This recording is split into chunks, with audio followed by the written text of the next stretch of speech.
The coast of California. In the north, a mountainous land of lonely cliffs, where brush and tree-covered hills slope toward fertile inland valleys and tumble steeply to the sea. Here, cold air rises from the chilled waters flowing southward from Alaska, creating seasonal dense fogs that wrap the region in mystery.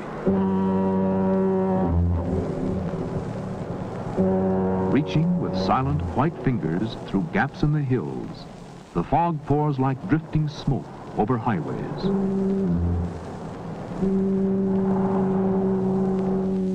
And envelops the habitations of men.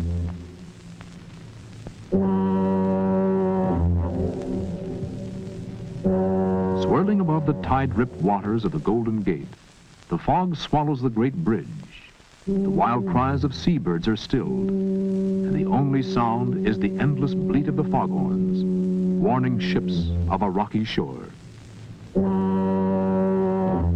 Erie, in its gray-white beauty, gleaming like snow in the sun, the fogs have tempered the climate of this land, conditioned its development, and perhaps even affected the character and vigor of its people. Here, beside the largest natural harbor in Western America, a city was built.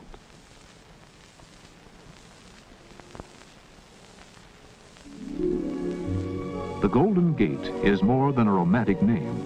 It is truly America's gateway to the Pacific, to Alaska, to Hawaii, and the islands beyond, to New Zealand, Australia, and the Far East.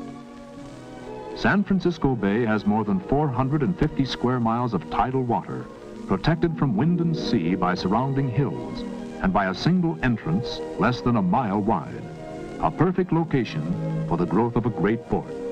In 1776, a year after the first Spanish vessel entered the bay, Captain Juan Bautista de Anza arrived with fewer than 200 settlers.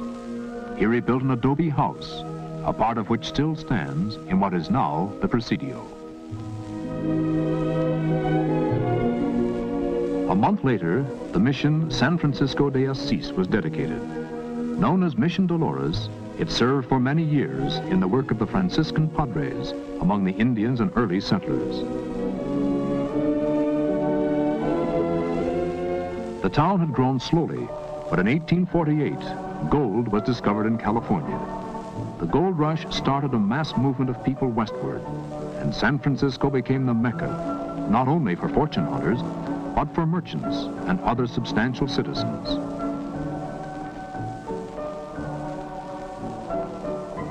From the beginning, the city's growth was linked with the sea, and tall ships from the ports of the world came by the hundreds to sail through the Golden Gate.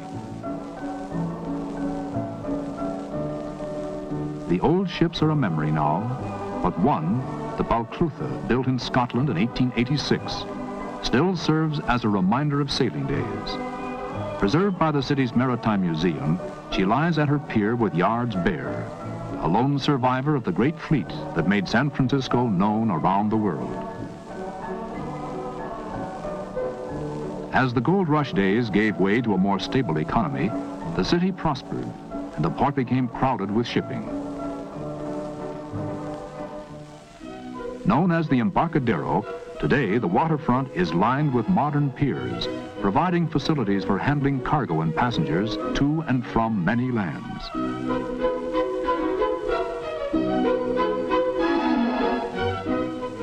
In a region given largely to cattle raising, food was scarce and expensive in the early days. To meet this need, a fishing industry was soon established. The little basin at Fisherman's Wharf is still active today as the home port of a fleet of fishing boats that return each afternoon with fresh seafood. Salmon, herring, sole, and halibut are among the many varieties taken in the deep waters off the coast.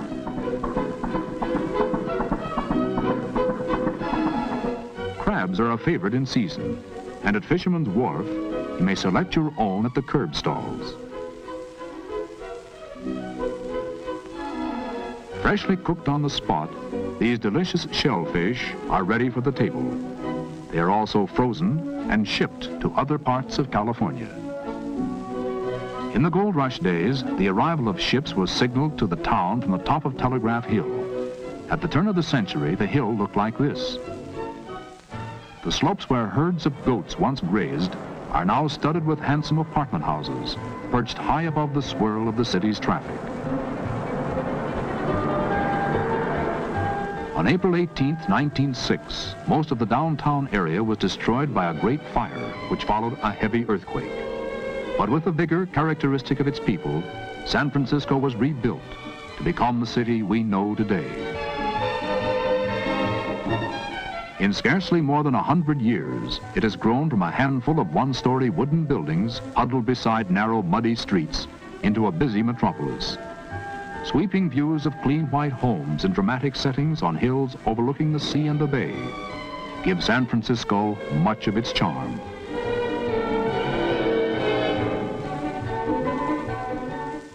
As the city grew, its residential architecture took distinctive forms, and in older sections, blocks of apartments like these are still common.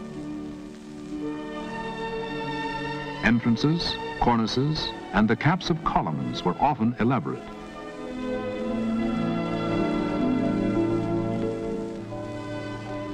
Here, as elsewhere, Victorian architecture sometimes resulted in bizarre extravagance.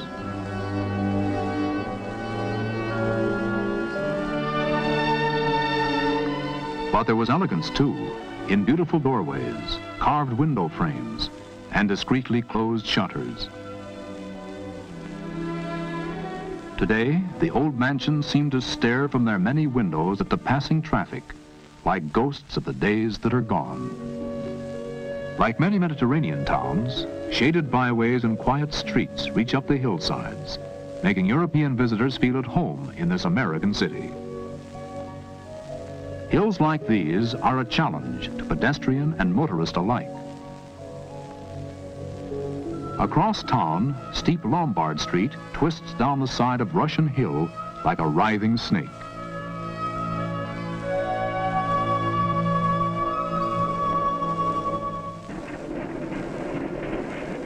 The early streetcars were horse-drawn vehicles, and in San Francisco, the animals struggled up and down the hills, slipping and sliding. In 1873, an inventive cable manufacturer named Andrew Halliday built the first cable car. People were skeptical of these mechanical contraptions pulled by invisible wires, and when trouble developed on the cable, the repair crews were often the subjects of sarcastic comment. Today, the antiquated cable cars are one of the city's best-known symbols, and occasionally, during civic celebrations, they are gaily decorated. To San Franciscans, they are more than a tourist attraction. They represent the romantic past in a world of change.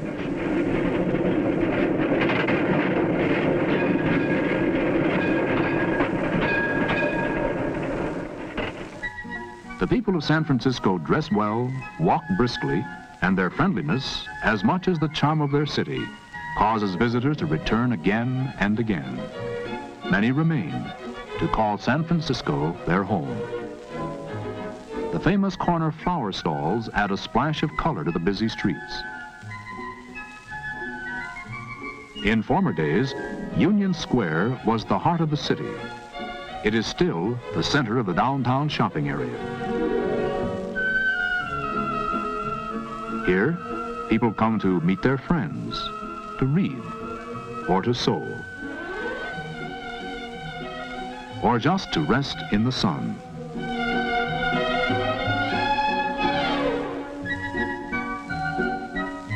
But the real proprietors of the square are the pigeons. They provide amusement for young and old, and are no respecters of persons at feeding time. In nearby Maiden Lane, models pose in the latest creations for the fashion magazines. San Francisco is a style center, and women come here from many other communities to shop. Of the world's cities, aside from Hong Kong and Singapore, San Francisco boasts the largest Chinese community outside of China itself. Once a district of crowded tenements overlooking a maze of narrow streets and back alleys, Chinatown was largely destroyed by the great earthquake and fire. it was rebuilt by the Chinese people themselves to become a mecca for tourists and a source of pride to the city. It is not only a place of exotic bazaars, fascinating shop windows, and strange restaurants. It is a community of hard-working citizens who have added substantially to the commercial importance of San Francisco. The Chinese first came here, like others, to seek their fortunes in the California gold camps.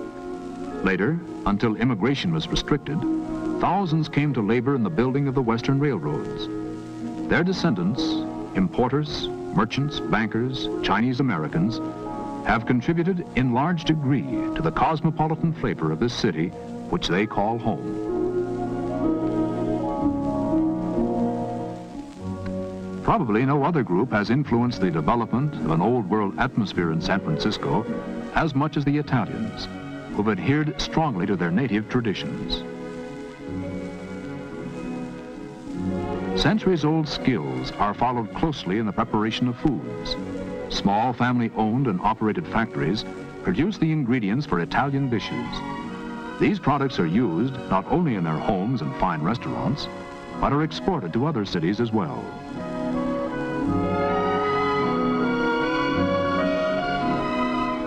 Active from early times in the business and political life of the community, they have tempered the energy and drive of this American city with a love of living and of human warmth that is a vital part of its character. Montgomery Street, the financial center of the city and of California, is often called the Wall Street of the West. The Pacific Stock Exchange is second only to New York in volume of stock transactions. And investment brokers of national reputation have offices along the nearby streets.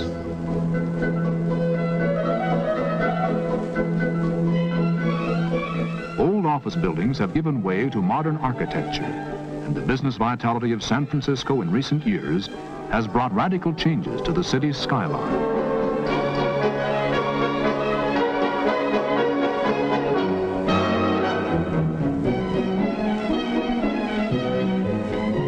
Careful planning in the use of ground space resulted in this circular glass bank, and behind it, the handsome Crown Zellerbach building, one of the finest of its type in America. New apartment buildings tower on the city's hills, providing increased housing facilities with magnificent views of the bay. Beside them, the old houses stand in timid contrast, as if wondering when they too must give way to progress.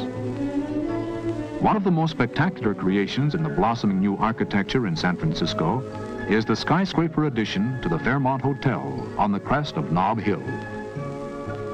An outside elevator, blending with the face of the building, lifts visitors high above the city, unfolding a view of the downtown streets, the Embarcadero and its ships, the bay, and the great San Francisco-Oakland Bay Bridge, connecting San Francisco with Oakland, Berkeley, and other East Bay communities, and beyond, the hills.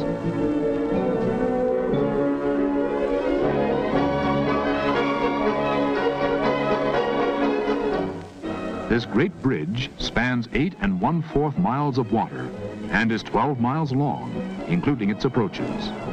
More than 200,000 persons cross the bridge each day by automobile and bus. The expanded building program and planning for the future is possible because of San Francisco's varied commerce. By rail and truck, the products of industry and agriculture flow into the city. Its shipping and allied industries, built around San Francisco Bay, add to the city's importance as a center of trade. Spices from the Indies, coffee from Brazil and Colombia, teas from Ceylon are processed and packed in San Francisco. Bananas from Central America are unloaded by modern conveyor belts from the refrigerated holds of ships especially designed for this cargo. Bulk cargoes, such as grain, are also handled by a conveyor system. More than 500 tons per hour can be loaded aboard ship at the San Francisco Grain Terminal. This cargo of safflower seed, grown in California's San Joaquin Valley, is bound for Japan.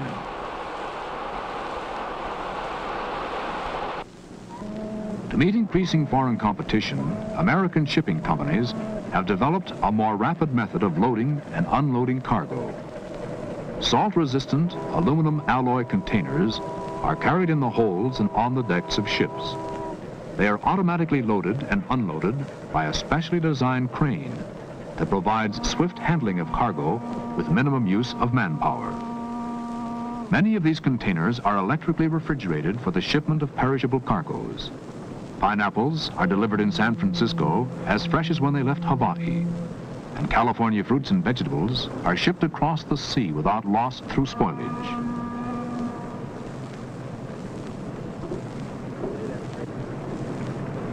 In the container yard, giant straddle carriers move over the containers, lift them from the trailer, and stack them in position. Here they await the trucks that will haul them to their destination.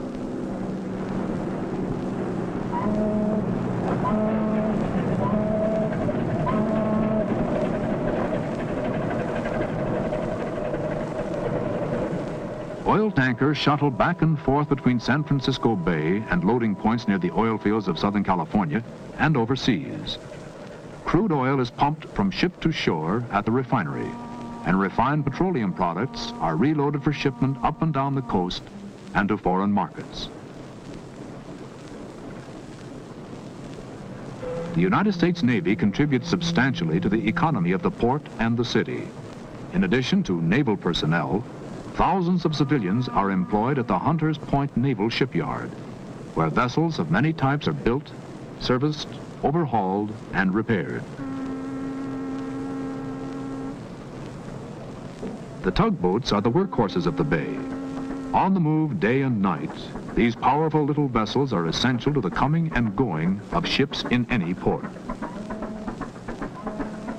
Their skippers must know the waters of the bay, its tides and its currents, for upon their skill depends the safe arrival and departure of ships in all kinds of weather.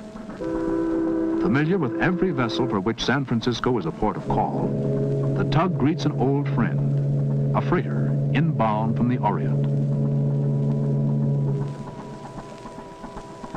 Depending upon weather conditions, several tugs are sometimes needed to assist a large ship, like this passenger liner, from her pier.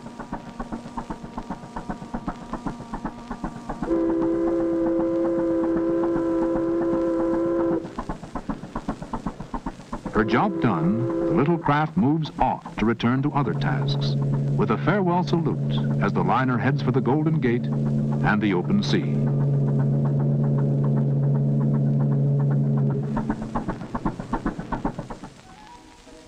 Its commerce, its port, has brought a high standard of living to the people of San Francisco.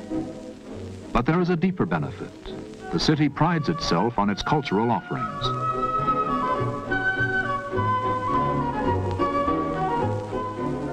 The enjoyment of its museums, its floral gardens, and its beautiful parks, such as world-famed Golden Gate Park, is almost a way of life for its citizens.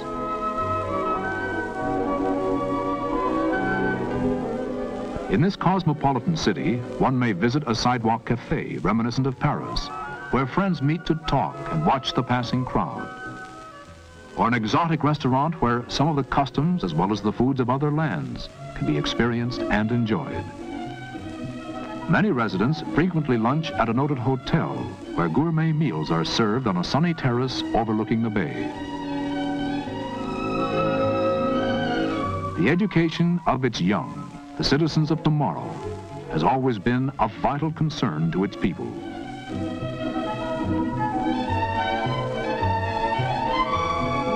The years have brought many changes to San Francisco. In little more than a century, it has grown from a frontier town into a mature metropolis, an impressive achievement.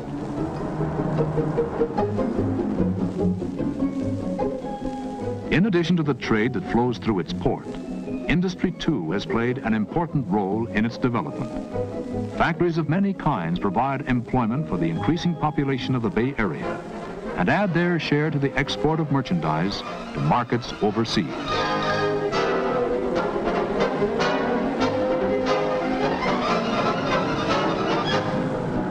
The air age has added to the international atmosphere of San Francisco, by bringing a constant flow of travelers from the far corners of the globe. Freight planes fly thousands of tons of cargo to and from the Bay Area. And day and night, huge jetliners roar into the sky, drawing cities and distant lands ever closer together. But San Francisco, from its hills, will always look to the sea and the ships that gave it birth and nourished its growth.